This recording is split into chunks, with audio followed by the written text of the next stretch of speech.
صرف وہی زبانیں بولے جن کے پاس ہاتھ ہے، اور جو نہیں ہے جن کے پاس وہ بھی زبانیں بول سکتی ہے، لیکن اس وقت سارے ہاتھ والے بیٹھے ہیں میری نگاہوں میں. ذرا دل کی گہرائی سے لبیک یا رسول اللہ، لبیک یا رسول اللہ، ایک بار ایسے کہہ کے کہیے لبیک یا رسول اللہ، لبیک یا رسول اللہ. بھی ہاتھ میں اٹھا کے کہتے ہیں لبیک یا رسول اللہ. میں ایک شعر پڑھ دیتا ہوں، امام شریف کی دعا چاہتا ہوں. حضرات وہ ذات، وہ شخصیت ہماری نگاہوں کے سامنے جلوگر ہے، جس کی خدا کی جس شخصیت کو دیکھنے کے بعد آنا حضرت سرکار کا عشق آیا. آنا حضرت سرکار نے جو سبق دیا تھا کہ لہد میں عشق اسے شہ کے ساتھ لے کے چلے، اندھیری رات سنی تھی چراغ لے کے چلے، اور یا رسول اللہ تیرے غلاموں کا نقش قدم ہے راہ خدا، وہ کیا بہت سکے جو یہ چراغ لے کے چلے.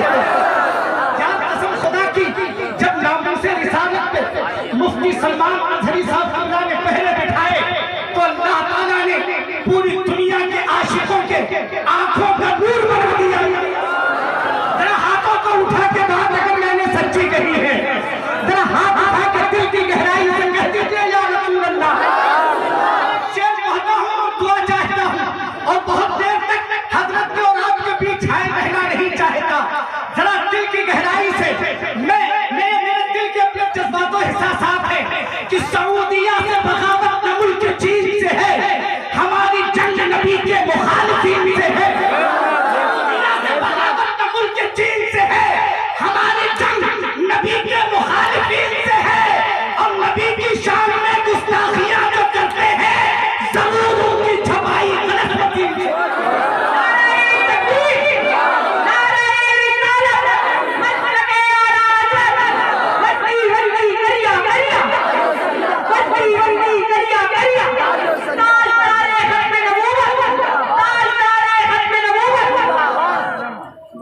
ارے ذرا دل کی گہرائی سے بولو سبحان اللہ. ان دیوانوں کو دیکھ کر کے یہ شعر ذہن میں گردش کر رہا ہے. باتیں بہت سی ہوتی ہیں ہمارے تعلق سے. غلام حضرت شبیر ہے.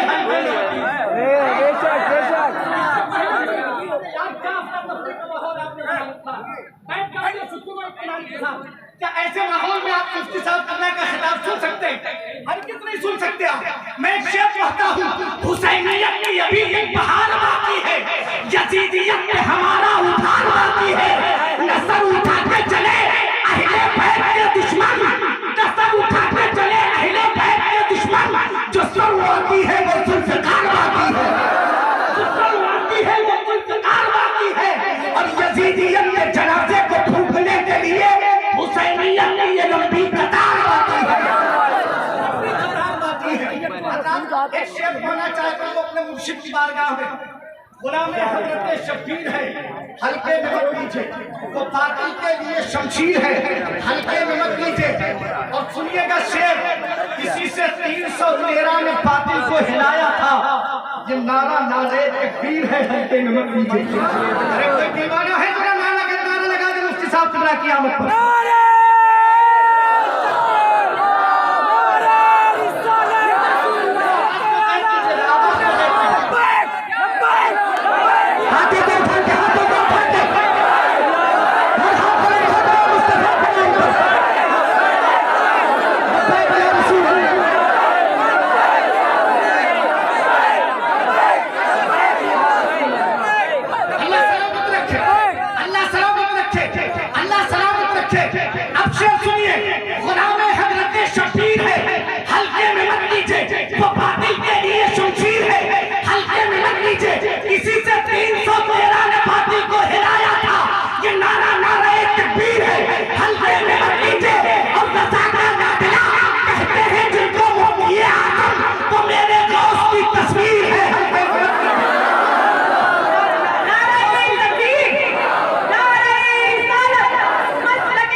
خدائے پاک نے ہے غسل کعبہ کا شرف بخشا، میرا اختر رضا خان پیر ہے، حلقے میں مت کیجئے۔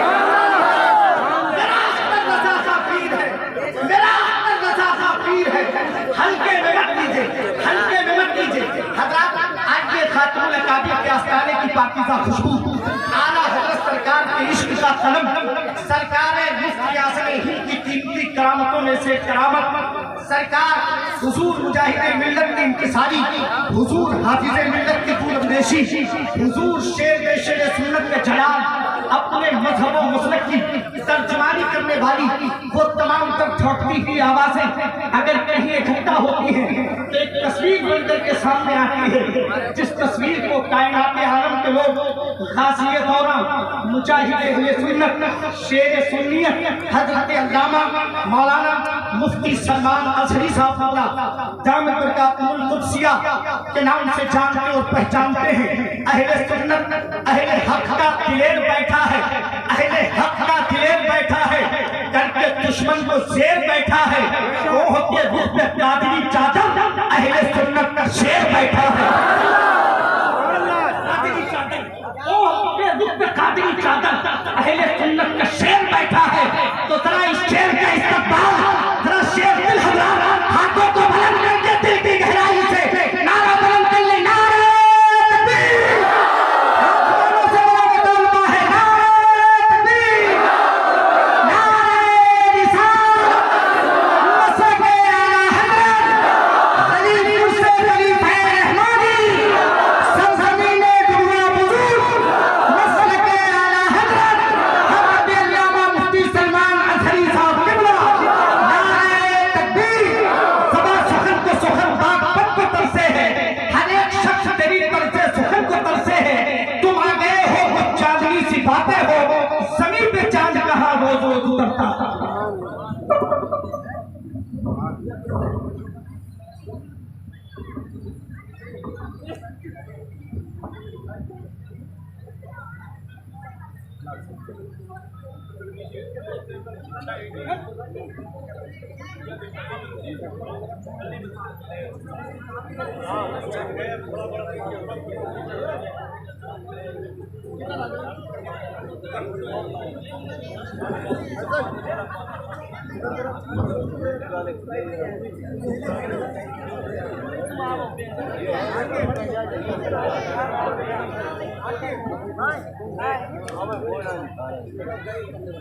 منبر نور پر جلوہ علماء ذوی الاحترام، مشائخ و سادات، حاضرین اہل سنت جماعت، خواہران ملت اسلامیہ، السلام علیکم ورحمۃ اللہ وبرکاتہ۔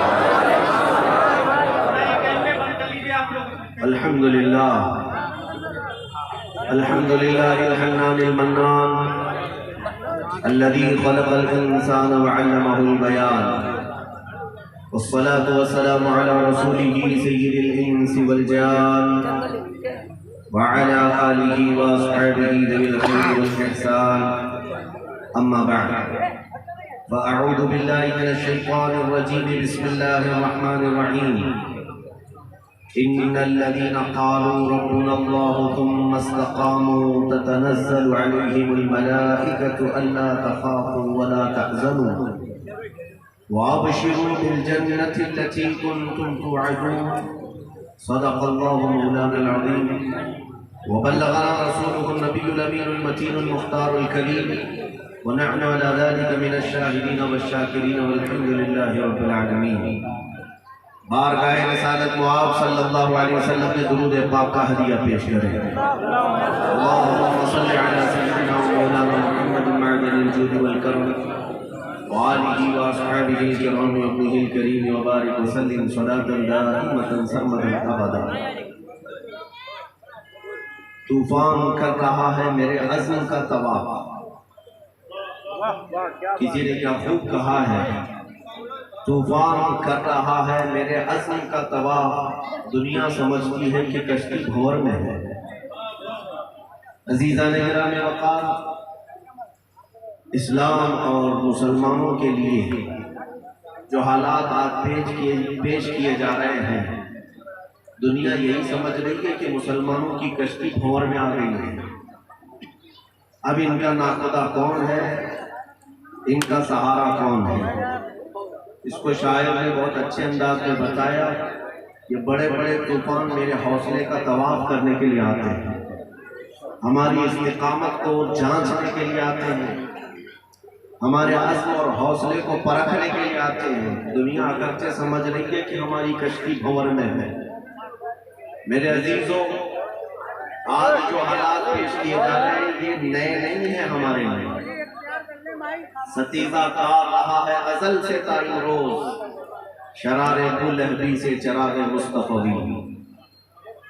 پچھلے کئی سالوں سے یہ حق و باطل کے معرکے اس زمین پر دیکھے گئے، اور آج جو حالات ہیں ہمارے نوجوان یہ سمجھتے ہیں کہ یہ نیا زمانہ آیا ہے اور نئی مصیبتیں آ رہی ہیں۔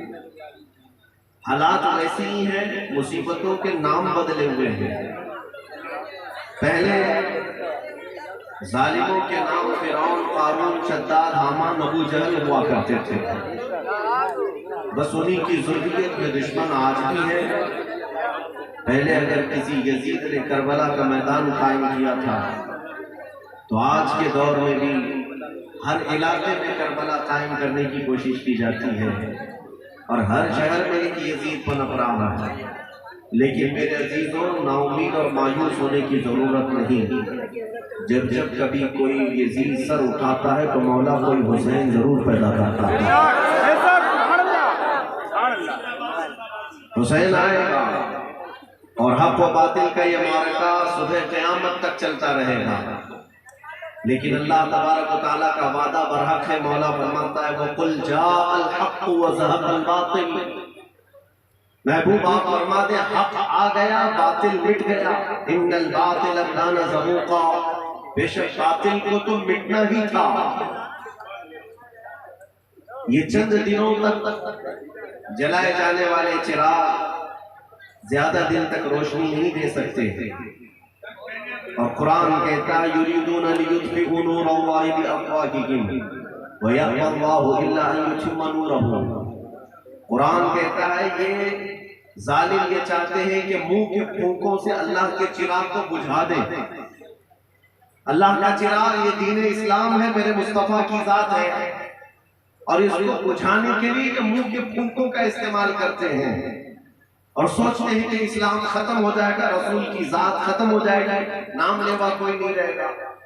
اور اللہ فرماتا ہے واللہ متم نورہ، اور اللہ اپنے نور کو مکمل کر کے رہے گا، صبح قیامت تک اس کی روشنی چلتی رہے گی۔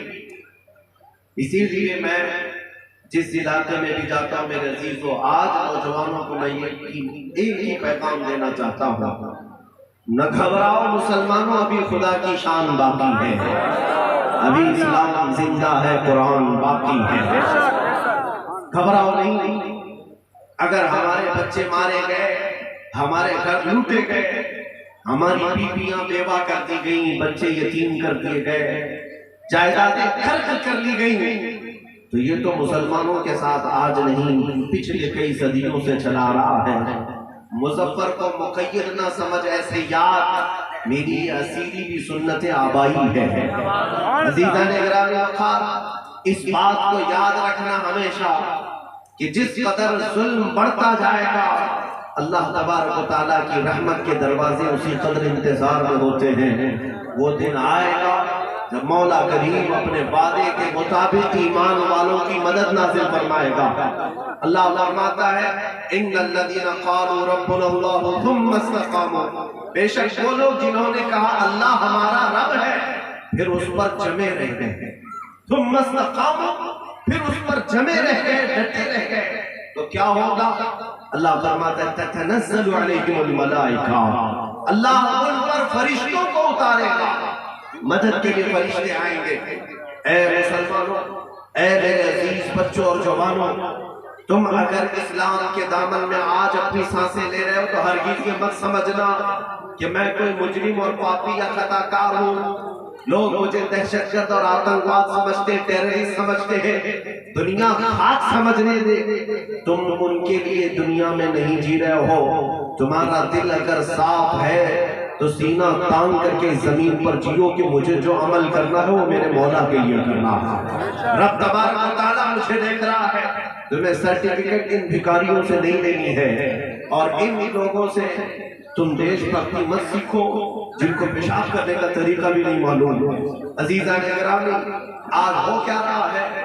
ہمارے نوجوان قوم میں خوف و ہراس پیدا کیا جا رہا ہے، ڈر اور سراسیمگی کا ماحول پیدا کیا جا رہا ہے۔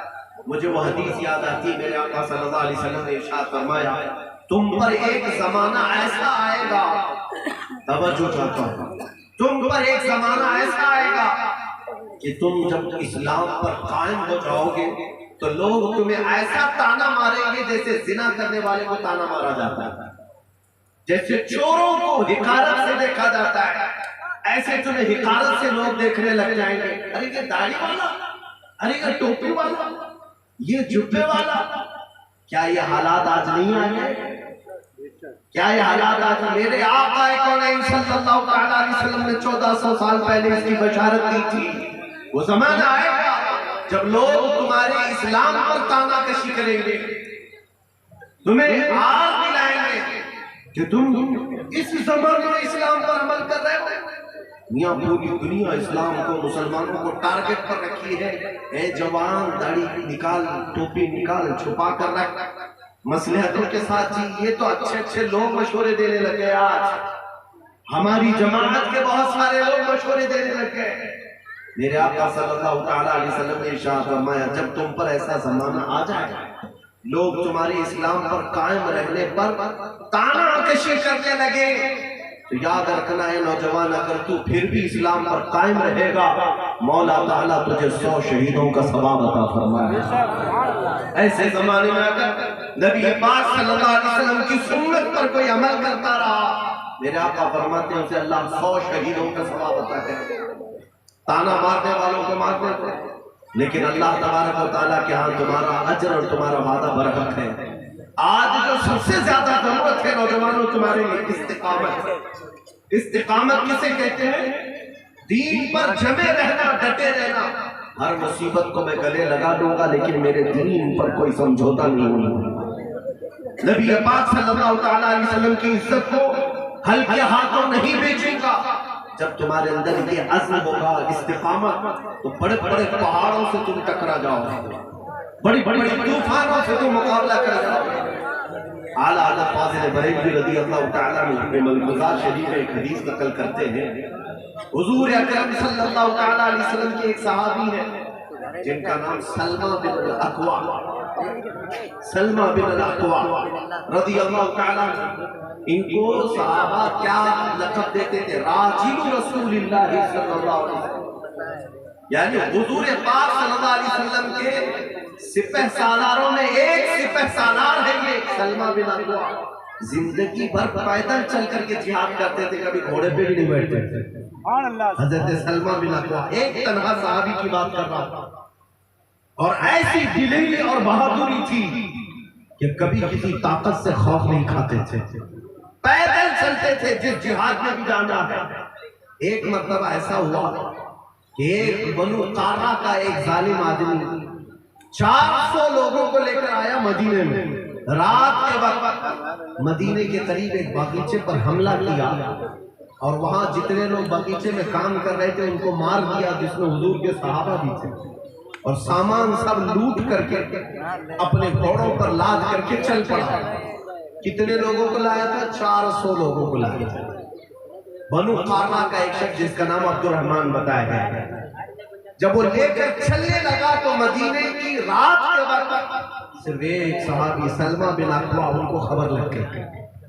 انہوں نے نہ مدینے میں کسی کا آواز دی، نہ پکارا اے جوانوں چلو آؤ جلدی پکڑتے ہیں اس کو، نہیں، تنہا نکل پڑے، تنہا نکل پڑے، نہ گھوڑا ساتھ میں ہے نہ اور کوئی چیز۔ کس کے پیچھے تنہا نکلے؟ 400 لوگوں کے پیچھے۔ 400 کا قافلہ مال لوٹ کر جا رہا ہے، اور حضرت سلمہ بن الاکوع ان کا پیچھا کرنے کے لیے نکل پڑے۔ میں آج پڑھ رہا تھا تو مجھے حیرت ہوئی، ان سے پکڑ کر کے کوئی پوچھتا کہ اپنے ڈیفنس کا بھی کچھ سامان کر لیتے، 400 لوگ پلٹ کر کے حملہ کریں گے تو کیا کرو گے؟ اس صحابی کی روح جواب دے گی ڈیفنس کے لیے رسول اللہ کی محبت کافی ہے، اپنی حفاظت کے لیے اس نے کسی کو بلایا نہیں، چل پڑے۔ اور اس کے بعد جانتے ہیں جب وہ گرجتے تھے ان کی آواز اتنی بھاری تھی کہ شیروں کی طرح دہاڑتے تھے۔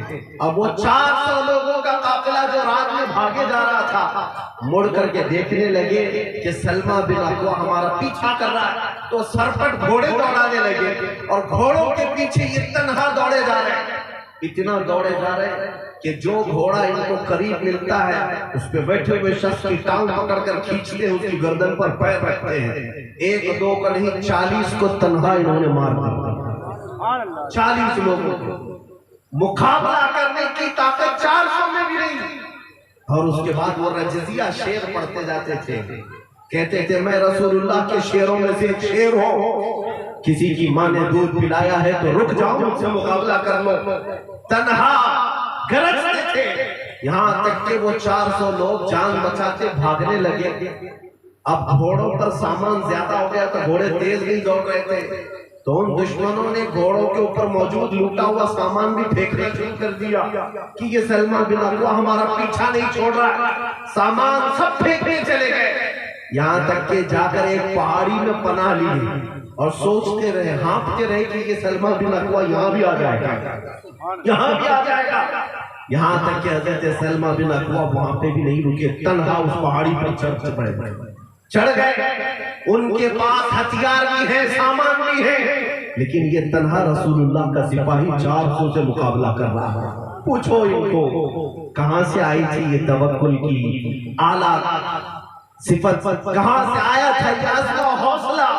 اللہ رب العزت کی ذات پر یقین تھا کہ 400 ہوں گے لیکن یہ کیڑے ہیں، میں جو رسول اللہ کا سپاہی ہوں میرے ساتھ اللہ ہے، اللہ ہمارے ساتھ ہے۔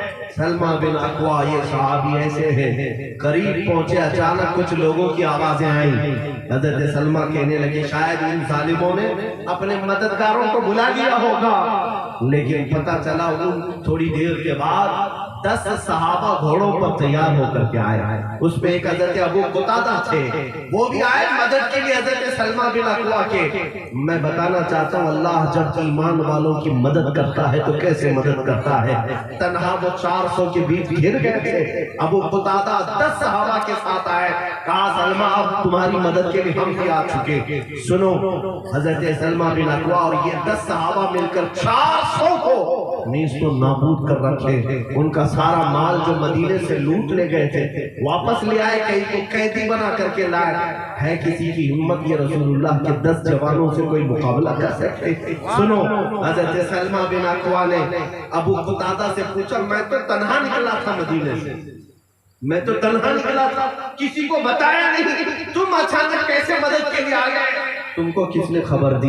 حضرت سلمہ بن اکوع جب یہ سوال کرتے ہیں حضرت ابو قتادہ کہتے ہیں ایک گھوڑا میرا بیچ راستے میں تھا، تم کو جاتے ہوئے پیدل اس گھوڑے نے دیکھ لیا تھا، گھوڑا دوڑتے ہوئے میرے پاس آیا، بار بار چنکارتا تھا، اچھل کود کرتا تھا، میرا گھوڑا ایسا کبھی کرتا نہیں ہے، میں نے سوچا اس کو سہلایا، اس کو پانی پلایا، لیکن پھر بھی چنکار بھرتا تھا اور اچھل کود کرتا تھا۔ ابو قتادہ کہتے ضرور کوئی کام ہوگا، میں اس کی پیٹھ پر سوار ہوا اور کہا جہاں تو لے جاتا ہے لے جا، یہ گھوڑا ہے جو تیری مدد کے لیے 10 صحابہ کو یہاں تک لے آیا ہے۔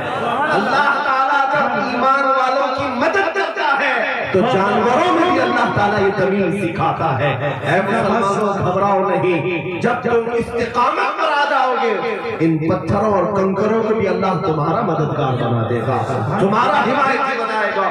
ضرورت اس بات کی ہے کہ تم اپنے ایمان پر مضبوطی سے قائم ہو جاؤ، تم اپنے اسلام پر مضبوطی سے قائم ہو جاؤ۔ تم شرم و حیا اس طرح سے کرتے ہوئے کہ اسلام پر عمل کرنے میں شرم آتی، تم کو خود اگر شرم آنے لگی تو پھر تمہارا ایمان کہاں کمپلیٹ ہوا، تمہارا یقین کہاں مکمل ہوا؟ یقین یہ ہونا چاہیے کہ دنیا میں اللہ نے مجھے اپنے دین کے لیے چن لیا ہے، ہدایت اس نے مجھے عطا کی ہے، اپنے رسول کا امتی بنا کر بھیجا ہے، تو مجھے یہ اب لائق نہیں ہے کہ ایرے گہرے نچو کھیرے کے اس کو آئیڈیل بناؤں اور اس کے فالوور میں شامل ہو جاؤں۔ یہ تمہیں زیب نہیں دیتا، تمہیں زیب نہیں دیتا۔ تم گٹر اور نالیوں کے لیے نہیں پیدا کیے گئے، تم قوم کی امامت کے لیے پیدا کیے گئے۔ تم رسول اللہ کی امت ہو، دنیا کو اخلاق سکھانے کے لیے تم آئے ہو۔ قرآن کہتا ہے تأمرون بالمعروف وتنہون عن المنکر۔ اللہ نے تمہیں بہترین امت بنا کر بھیجا ہے اس لیے کہ تم لوگوں کو اچھائیاں سکھاتے ہو اور برائیوں سے بچاتے ہو۔ لیکن کیا یہ کام آج کر رہے ہیں؟ لوگوں کو اچھائیاں سکھا رہے ہیں۔ حالات ایسے آ گئے کہ تمہارے معاشرے میں کئی برائیاں پنپ رہی ہیں۔ نشہ میں تو ہمارا نوجوان ہے، بے حیائی میں ہماری بچیاں آگے بڑھ گئی۔ تو جب تم اپنی ان صفات کو چھوڑ دو گے تو خیر امت کیسے کہلاؤ؟ وہ قوم کو یاد کرو، میرے مصطفیٰ کے وہ چند صحابہ جن کو پہننے کے لیے پورے کپڑے میسر نہیں تھے، پیروں میں چپل نہیں ہوتے، دن بھر کھانے کے لیے 2 کھجوروں سے زیادہ کچھ نہیں ملتا، لیکن وہ بھوکے فاقہ کش صحابہ جب کبھی نکل جاتے تھے تو وقت کی سپر پاور طاقتوں کو بھی گھٹنے ٹیکنے پہ مجبور کرتے، گھٹنے ٹیکنے پر مجبور کرتے۔ کیوں؟ اس لیے کہ ان کے پاس جو دولت تھی وہ ایمان کی دولت۔ رسول پاک صلی اللہ علیہ وسلم پر کمال کا یقین رکھتے تھے اور کمال کی محبت کرتے تھے۔ اے نوجوانوں، آج تمہاری ضرورت اسی کی ہے۔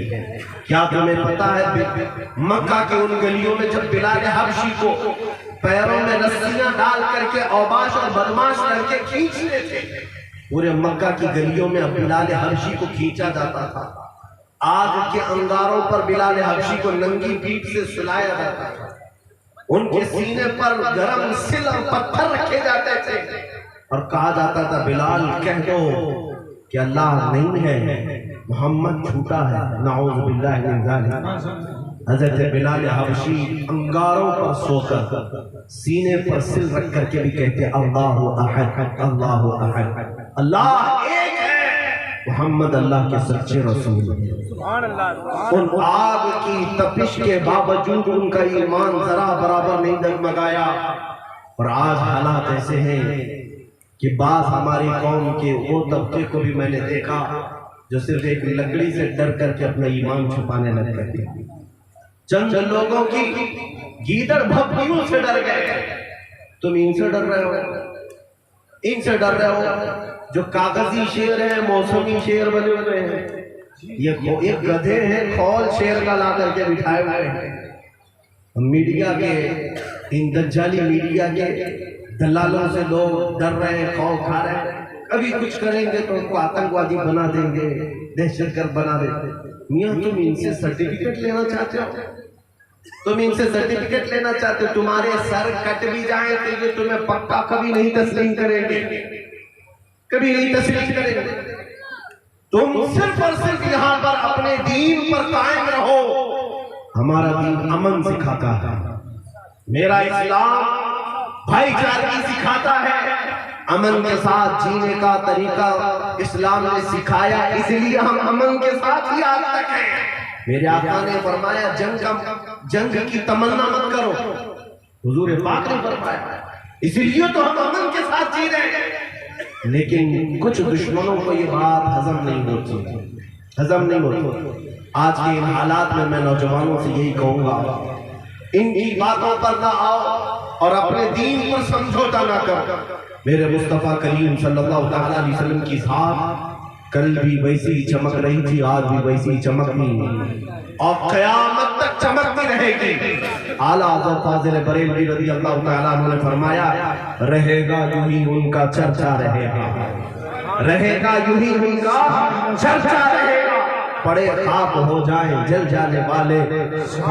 میرے آقا صلی اللہ تعالیٰ علیہ وسلم کی ذات پر اگر آج کیچڑ اچھالا جا رہا ہے تو تم مایوس نہ ہو، تم نا امید مت ہو کہ ہمارا سب لٹ گیا، نہیں، اور حوصلے اور عزم کے ساتھ ہمیں ان دشمنوں کا مقابلہ کرنا ہے، ہمیں دشمنوں کا مقابلہ کرنا ہے، اور اللہ کے رسول صلی اللہ تعالیٰ علیہ وسلم کی محبت ہر بچے کے سینے میں ہمیں پیوست کرنا ہے۔ آج سے ہر نوجوان باپ ہو کہ ماں ہو، عورتیں ہوں، بچیاں ہوں، سب یہ طے کر لیں ہم اپنے بچوں کو جہاں دودھ پلاتے ہیں وہیں عشق رسول بھی پلائیں۔ عشق رسول ایسا پلائیں بچوں کو اتنی تمیز سکھا دیں کہ بیٹا تم جنگل میں ہو یا شہر میں ہو، تم تلوار کے نیچے ہو یا امن کے سائے میں ہو، ایک بات یاد رکھنا، سب لٹ جائے سمجھوتا کر لینا لیکن میرے نبی کی عزت پر کبھی سمجھوتا نہیں کرنا۔ جو جان مانگو تو جان دے دیں، جو مال مانگو تو مال دے دیں، مگر یہ ہم سے کبھی نہ ہوگا نبی کا جاہو جلال دے دیں۔ عزیزان گرامی، یہ طرز جب تک ہماری قوم میں واپس نہیں آئے گا، میں آپ کو ایک دو مثالیں بتا دیتا ہوں۔ ایک صحابیہ ہے جنگ احد میں، عورتیں سن رہی ہوں تو توجہ، بیٹوں کی پرورش کیسی ہونی چاہیے، کس کے لیے ہونی چاہیے؟ احد کے میدان میں 70 صحابہ شہید ہوئے، 70 صحابہ کی جانیں گئی، ان میں ایک نوجوان صحابی ہے 25 سال کی عمر ہے یا 20 سے 25 کے بیچ میں، ان کی ماں دوڑتی ہوئی آئی لیکن میدان جنگ میں نہیں گئی، اپنے بیٹے کی لاش دیکھنے نہیں گئی، پہلے حضور پاک کی بارگاہ میں آئی، عرض کیا یا رسول اللہ، سنا ہے میرا بیٹا شہید ہو گیا، اگر آپ اجازت دیں تو میں اپنے بیٹے کی لاش کو دیکھ لوں، اگر آپ اجازت دیں تو میں اپنے بیٹے کی لاش کو دیکھ لوں۔ کیا کوئی خاتون ایسی ہے جو اپنے جوان بیٹے کی موت پر اجازت لے کر دیکھنے جا رہی ہے؟ یہ مدینے کی وہ خواتین ہیں جنہوں نے اپنا سب کچھ رسول اللہ کے لیے فدا کیا تھا۔ حضور پاک نے اجازت دی کہ خاتون جا تو اپنے بیٹے کو دیکھ سکتی ہے۔ وہ عورت آئی میدان میں، توجہ چاہتا ہوں میرے عزیزوں، ایک نوجوان لاشا، ایک نوجوان کا جسم میدان میں گرا ہوا تھا، خون میں لثپث تھا، ماں تھی اپنے بیٹے کی لاش دیکھنے آئی، جب لاش کو دیکھتی ہے تو کیا کرتی ہے؟ چہرے پر ہاتھ پھیرا، پھر جبہ اٹھا دیا اپنے بیٹے کا اور اس کو پلٹ دیا، پلٹ کر کے پیٹھ پر ہاتھ پھیرتی رہی، پیٹھ کو پوری طرح سہلاتی رہی، اس کے بعد خوش ہو کر سجدے میں گر گئی، کہا یا رب العالمین تو نے میری اس بوڑھی آواز کو قبول کر لیا، مولا تیرا شکر ہے کہ تو نے میری دعا سن لی۔ قریب کھڑے کسی صحابی نے پوچھا خاتون یہ تیرا بیٹا ہے، انتقال کر گیا، شہید ہو گیا، تو یہ کیا کر رہی ہے؟ سنو میرے عزیزوں، مدینے کی وہ خاتون کہتی ہے اے میرے عزیز سن، جب میرا یہ جوان میرے گھر سے نکل رہا تھا تو میں نے اس سے کہا تھا بیٹا دیکھ آج رسول اللہ صلی اللہ علیہ وسلم پر دشمن حملہ کرنے آ گئے مکہ سے اور مدینہ طیبہ کے سارے لوگ نکل رہے ہیں، میں نے بھی دودھ تجھے آج اسی دن کے لیے پلایا تھا، میں نے تجھے اسی دن کے لیے دودھ پلایا تھا کہ تیری جوانی اگر کام آئے تو میرے مصطفیٰ کی حفاظت میں کام آئے، رسول اللہ کی عزت کی حفاظت میں کام آئے۔ میں نے اپنے جوان بیٹے سے جانے کے وقت وصیت کی تھی، کہا تھا کہ بیٹا اگر حالات جنگ میں سخت ہو گئے، اگر دشمن غالب آنے لگ گئے تو کبھی ایسا نہ ہونے پائے کہ تو رسول اللہ کو چھوڑ کر بھاگ جائے، کبھی تو دشمنوں کے خوف سے میدان چھوڑ کر بھاگنا مت۔ ماں بیٹے کو وصیت کر رہی ہے اور کہتی ہے میں نے اپنے بیٹے سے کہا تھا اگر تو بھاگتے ہوئے پیٹھ سے زخم کھا کر کے مرا تو میں اپنا دودھ معاف نہیں کروں گی، میں اپنا دودھ معاف نہیں کروں گی۔ میں نے جانے کے وقت اپنے بیٹے کو یہ وصیت کیا تھا اور پھر جنگ میں میرا بیٹا قدم چوم کر کے آیا اور جنگ ہوئی تو مجھے پتا چلا کہ جنگ احد میں حالات سخت ہو گئے، دشمن غالب آ گئے تھے مسلمانوں پر اور بہت سارے لوگوں کے پاؤں اکھڑنے لگ گئے میدان سے، تو میں ڈری ہوئی دوڑی ہوئی آئی کہیں میرا بیٹا بھی میدان چھوڑ کر بھاگا تو نہیں، رسول اللہ کو تنہا چھوڑ کر گیا تو نہیں۔ جب میں میدان پہنچی تو پتا چلا میرا بیٹا شہید ہو گیا، انتقال ہو گیا، پھر بھی مجھے یہ یقین کرنا تھا کہ میرا بیٹا بھاگتے ہوئے مرا یا لڑتے ہوئے مرا، میں میدان میں آئی اپنے بیٹے کے لاش کو دیکھی اور جبہ اٹھا کر میں نے پیٹھ کو جو سہلایا یہ دیکھنے کے لیے کہ کہیں بھاگتے ہوئے پیچھے سے تیر کھا کر کے تو نہیں مرا، لیکن میں نے دیکھا میرے بیٹے کی پیٹھ پوری سلامت ہے، پیچھے سے کوئی تیر نہیں لگا۔ میرا بیٹا اگر شہید ہوا ہے تو سینے پر زخم کھا کر کے شہید ہوا ہے، اس لیے میں نے بارگاہ الہی میں سجدہ ادا کیا کہ مولا تیرا شکر ہے میرے بیٹے کی قربانی تو نے قبول کی ہے، تو اس عزت مصطفیٰ کی پہرےداری میں قبول کر۔ نعرہ تکبیر، نعرہ رسالت، عشاقان مصطفیٰ، مسلک حضرت عزیزان گرامی وقار، آپ کیا سمجھتے ہیں یہ دین یوں ہی ہمارے ہاں پھولوں کی سیج پر سج کر کے آ گیا؟ اس دین کو ہم تک پہنچانے کے لیے ہمارے اکابرین نے کتنی مشقتیں اٹھائی، کتنی مصیبتیں اٹھائی۔ ہمارے علماء میں کئی وہ ہیں جنہوں نے زندگی بھر جیل کاٹی۔ امام اعظم ابو حنیفہ کا جیل سے جنازہ نکلا، امام موسیٰ کاظم کو 7 سال تک جیل میں رکھ کر زہر دیا گیا جو اہل بیت میں سے ہے۔ امام احمد بن حنبل کو 300 کوڑے مارے گئے۔ یہ وہ محدثین کی بات کر رہا ہوں، امام احمد بن حنبل جن کو 5 لاکھ حدیث لیا۔ آج ہم یہ سمجھتے ہیں کہ حلوہ پوری کھا کر کے ہم دین کی تبلیغ کر لیں، کچھ نہیں ہوگا ہمارے ساتھ۔ یہ شہادت ہے، الفت میں ہے قدم رکھنا۔ لوگ آسان سمجھتے ہیں مسلمان ہونا، یہ اتنا آسان بھی نہیں ہے۔ صحابہ آئے حضور کے پاس اور کہا یا رسول اللہ ہم حق پر ہیں یا نہیں؟ حضور نے فرمایا کیوں نہیں؟ صحابہ نے کہا پھر ہم پر اتنی مصیبتیں کیوں آتی؟ ہمارے نوجوانوں کو مارتے ہیں دشمن، جلاتے ہیں، انگاروں پر لٹاتے ہیں، یہ سب مصیبتیں کیوں آتی ہیں ہمارے اوپر؟ میرے آقا نے فرمایا جس کا جتنا ایمان مضبوط ہوگا اتنی آزمائش سے گزارا جائے گا، اتنا وہ آزمایا جائے گا۔ آج اگر آزمائش تم پر آ رہی ہے تو یہ تمہاری ایمان کی علامت ہے۔ تم اگر ایمان والے ہو تو آزمائے جاؤ، لیکن یاد رکھنا کہ چاند کو بھی گہن لگتا ہے لیکن ہمیشہ کے لیے نہیں۔ چاند کا گہن جب چھٹ جاتا ہے تو پھر وہ اپنی آب و تاب کے ساتھ چمکتا ہے۔ آج اگر ہماری جماعت کو گہن لگا ہے تو یہ ہمیشہ کا نہیں ہوگا، یہ گہن چھٹے گا اور انشاءاللہ امت مسلمہ پورے روئے زمین پر اپنے آب و تاب کے ساتھ چمکے گی، اپنے آب و تاب کے ساتھ چمکے گی۔ اور ایک بات یاد رکھنا، یہ جو مجمع ہیں یہ صرف جلسے کے، یہ نیتاؤں کو سننے آئے ہوئے مجمع نہیں ہے، 100 روپے 200 روپے میں جمع کیے ہوئے مجمع نہیں ہے۔ ہاں کہ جے وجے پکارنے کے لیے صبح ہرا پٹا، شام میں لال پٹا، دوپہر میں پیلا پٹا گلے میں ڈال کر الگ الگ پارٹیوں کے وہ نوجوان نہیں ہے۔ یہاں کوئی پیسے دے کر کے کسی کو بلایا گیا ہے؟ ارے مولانا صاحب کیا پیسے دے، بلکہ یہ آپ سے پیسہ لے کر کے جلسہ کرا ہے۔ آپ خود یہاں پر رقم خرچ کر کے خود ہی آتے، کیوں؟ اس لیے کہ یہ جے وجے پکارنے والوں کا جلسہ نہیں، یہ گنبد خضرا کا جلسہ ہے۔ میرے آقا صلی اللہ تعالیٰ علیہ وسلم کی محبت میں آیا ہوا یہ مجمع۔ اور ایک بات یاد رکھنا، میں جلسوں میں صرف اسی لیے شریک بھی ہوتا ہوں کہ ہماری یہ امیدیں جاگی بھی ہیں کہ انہی جلسوں میں سے کوئی وہ شیر اٹھے گا جو صلاح الدین ایوبی کی نیابت بھی کرے گا، انہی جلسوں سے کوئی جوان مرد مجاہد اٹھے گا جو شہاب الدین غوری کا پرچم بلند کرے گا، انہی میں سے کوئی جوان اٹھے گا جو شہید ٹیپو سلطان کا علم بلند کرے گا۔ اور ان کو ہلکا نہ سمجھنا، ان بچوں میں اللہ تبارک و تعالیٰ مستقبل رکھا ہے۔ اسی لیے اقبال نے کہا تھا ذرا نم ہو تو بڑی زرخیز ہے یہ مٹی، ذرا نم ہو تو بڑی زرخیز ہے یہ مٹی۔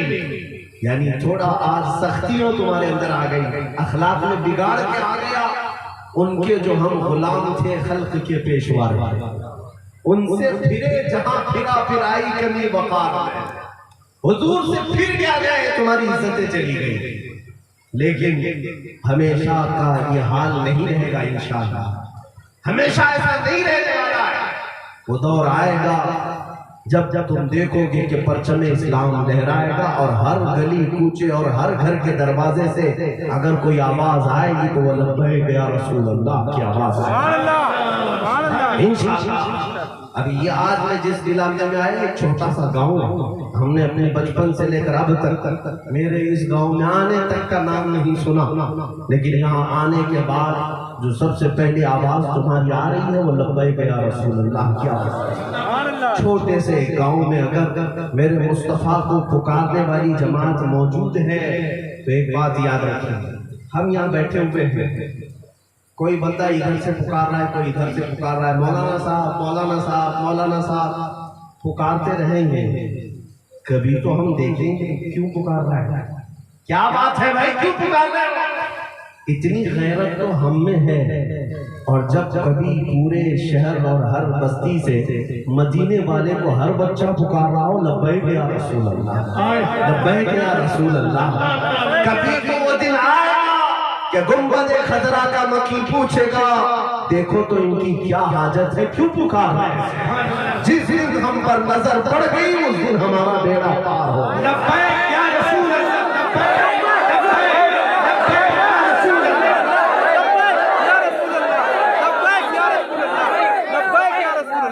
انشاءاللہ العزیز میرے آقا صلی اللہ تعالیٰ علیہ وسلم کی نظر جس دن اس طرف پڑی وہ ہمارا بیڑا پار ہو جائے گا اور وہ مدد بھی آئے گی۔ آج میں تمہاری استقامت کے لیے دو تین مثالیں عرض کروں گا، دو تین مثالیں میرے عزیزوں۔ سختیاں ہر زمانے میں آئیں گی، ہر زمانے میں آئیں گی، علماء کے لیے بھی عوام کے لیے بھی۔ آج دل دکھتا ہے ہمارے ان علماء کی زبان پر پابندی لگانے کے لیے کیا یہ طاغوت کی طاقتیں کوشش نہیں کرتی؟ ہمارے پیچھے بھی پڑی ہوئی ہے طاقت۔ ہاں ان کو یہ لگتا ہے کہ ان علماء کی زبانوں کو بند کر دیا جائے۔ ہمارے عزیز اور ہمارے کرم فرما مخلص عالم اور ہمارے رہنماؤں میں سے حضرت مولانا قمر غنی عثمانی صاحب آج وہ جیل میں بند ہے، کیا قصور ہے؟ کیا قصور ہے؟ صرف ایک قصور کہ وہ ناموس رسالت کی حفاظت کی بات کرتے تھے۔ ہر علاقے میں جا کر نوجوانوں میں بیداری پیدا کرتے کہ تم سب سے پہلی چیز اگر کسی بات کی فکر کرو تو حضور کی عزت کی فکر کرو۔ ظالموں کو یہ دیکھا نہ گیا اور اس مرد قلندر کو آج قید میں رکھا گیا۔ میں پوچھنا چاہتا ہوں ہندوستان کے علماء کی یہ جو خاموشی ہے، ہر ایک نے اپنے اپنے حساب سے کوششیں کی ہوگی، لیکن جو یہ خاموشی ہے آپ کیا سمجھتے ہیں کہ ایک گیا ہے تو جانے دو، نہیں انتظار کرو ایک کے بعد دیگرے سب کا نمبر آئے گا۔ چنگاری جب پڑوس کے گھر میں لگتی ہے، آگ لگتی ہے تو اس کی چنگاریاں ہمارے گھر کو بھی جلا سکتی ہیں۔ اسی لیے میں علماء سے بھی کہوں گا ڈر اور خوف کے ماحول سے نکلو اور حق بات علن اعلان کرو۔ میرے آقا صلی اللہ علیہ وسلم نے فرمایا ان افضل الجہاد کلمۃ حق عند السلطان الجائر، بے شک افضل جہاد میں سب سے افضل کام یہ ہے کہ ظالم بادشاہ کے سامنے حق بات کا اعلان کرو، حق بات کا اعلان کرو، یہ سب سے افضل جہاد ہے۔ میرے عزیزوں، اللہ تبارک و تعالیٰ جب اپنے دین کی خدمت کے لیے چن لیتا ہے تو اسے بے خوف کرتا ہے۔ میں آج علماء سے بھی کہوں گا حق بات کا اعلان کرنے میں کسی سے خوف نہ کھاؤ۔ ارے وہ بچی جو آج سے چند مہینوں پہلے کئی کتوں کے بیچ میں تنہا برقعے میں اللہ اکبر کی صدائیں دے گئی، اس کی جرأت کو سلام، اس کی بے باکی کہاں سے آئی؟ میرے عزیزوں، نام خدا میں وہ تاثیر ہے کہ 40 کتے بھی مل کر کے ایک ہماری بہن کا کچھ نہیں بتا سکتے۔ تم اس بات پر توکل رکھو، یقین رکھو۔ ایک بات یاد رکھے، غلط کبھی کرو مت، غیر قانونی کاموں میں اپنے آپ کو ملوث مت کرو۔ قانون کی خلاف ورزی کرنا ہمیں دین نے نہیں سکھایا، لیکن غیر قانونی کام نہ کرنے کی جہاں میں تلقین کر رہا ہوں، ساتھ میں یہ بھی کہوں گا ڈر ڈر کر کے اپنے دین کو چھپا چھپا کر کے جیو بھی مت۔ گیدڑ کی 100 سالہ زندگی سے شیر کی 1 دن کی زندگی بہتر ہے. شیر کی ایک دن کی زندگی بہتر ہے. ڈر ڈر کر خوف کے ماحول میں جینے سے بہتر ہے اس دین حق پر علن اعلان عمل کر کے اللہ رب العزت کی بارگاہ میں جایا جائے. ورنہ یہ خیرات میں لی ہوئی زندگی کب تک چلے گی؟ کب تک چلے گی؟ حضرت امام احمد بن حنبل وقت کے خلیفہ سے لڑ رہے تھے. انہوں نے فتویٰ دیا تھا. اس فتوے کی وجہ سے خلیفہ نے آپ کو قید کیا. 100 کوڑے مارے گئے. کوڑا کیا ہوتا ہے؟ بیلٹ نہیں ہے. ایک ایسا پٹا کہ آج کے زمانے میں اگر کسی کو ایک کوڑا لگ جائے تو اس کی پیٹھ ٹیڑھی ہو جائے گی. اتنا مضبوط کوڑا مارا جاتا تھا کہ چمڑی کوڑے سے لگ کر کے آ جاتی تھی. امام احمد بن حنبل کو 100 کوڑے مارے گئے. پھر چند دنوں کے بعد دوسری مرتبہ پھر مارے گئے. تیسری مرتبہ پھر مارا گیا. تمہیں معلوم ہے امام احمد بن حنبل ایک راستے سے گزر رہے تو ایک چور، مشہور چور تھا اس زمانے کا. وہ امام احمد بن حنبل سے ملاقات کرتا ہے. علماء کے لیے میرے لیے بھی نصیحت ہے. وہ چور کہتا ہے اے احمد بن حنبل سنو، ایک بات مجھے کرنی ہے. کام میں چوری میں بار بار پکڑا جاتا ہوں، بار بار کوڑے کھاتا ہوں اور چوری میں میرا نام مشہور ہے. اب تک میں نے 1500 کوڑے کھا لیے. کتنے؟ 1500 کوڑے چوری پر کھا لیا، لیکن چوری ابھی نہیں چھوڑا. چور کہتا ہے امام احمد بن حنبل سے چوری ابھی تک نہیں چھوڑا. لیکن صاحب لوگ ایک کہتا ہے مجھ جیسا نکما آدمی 1500 کوڑے کھا کر کے ابھی تک چوری نہیں چھوڑا. احمد بن حنبل تم حق کے لیے کوڑے کھا رہے ہو. 300 کوڑے کھا کر حق بات کو چھوڑنا مت. جب ہم چوری نہیں چھوڑے تو تم حق بات کیوں چھوڑو گے؟ امام احمد بن حنبل کہتے اس دن سے میرا حوصلہ اور بڑھ گیا. دین کے لیے جس قدر مصیبتیں برداشت کرنی ہیں انشاءاللہ برداشت کریں گے. ایک دن وہ بھی آیا جب امام احمد بن حنبل کے دونوں ہاتھوں کو زنجیر سے باندھ کر صرف ان کی لنگی پہنے باندھی ہوئی تھی، تہبند، اور پیٹھ ننگی تھی. جلاد کوڑے مار رہا تھا. کوڑے مارتے مارتے اچانک ان کی لنگی نیچے آنے لگی، تہبند نیچے کھلنے لگے. ہاتھ میں دونوں بندے تھے. امام احمد بن حنبل رونے لگ گئے کہ کیا آج میری لنگی کھل جائے گی؟ کیا آج میری تہبند گر جائے گی؟ میں بے ستر ہو جاؤں گا؟ ان کو کوڑوں کے درد کا احساس نہیں تھا، ستر کے کھلنے کا احساس. میرے عزیزو، کوڑے پڑتے ہیں تو پڑے لیکن تہبند نہ کھلنے پائے. رونے لگ گئے. جلاد کہاں سنتا ان کی بات؟ وہ تو ظالم ہوتے ہیں، کوڑے مارنے سے ان کو مطلب ہے. لیکن اچانک دیکھا چشم زدن میں غیر سے 2 ہاتھ پیچھے سے آئے اور تہبند کو کس کے باندھ دیا. احمد بن حنبل کی لنگی کو، تہبند کو کسی نے مضبوطی سے باندھ دیا. جو احمد بن حنبل رو رہے تھے اچانک ہنسنے لگے، مسکرانے لگے، اور پھر اس جلاد سے کہا تو اپنے کوڑے مارنے کا کام جاری رکھ. وہ کوڑے مارنے کا کام چھوڑ کر کے پوچھتا ہے اے احمد یہ تو بتا تیری لنگی کھل رہی تھی اچانک یہ بند کیسے گئی؟ اور ابھی تم رو رہے تھے اچانک ہنسنے کیوں لگ گئے؟ احمد بن حنبل کہتے ہیں وہ راز مت پوچھ، تو اپنا کام جاری رکھ.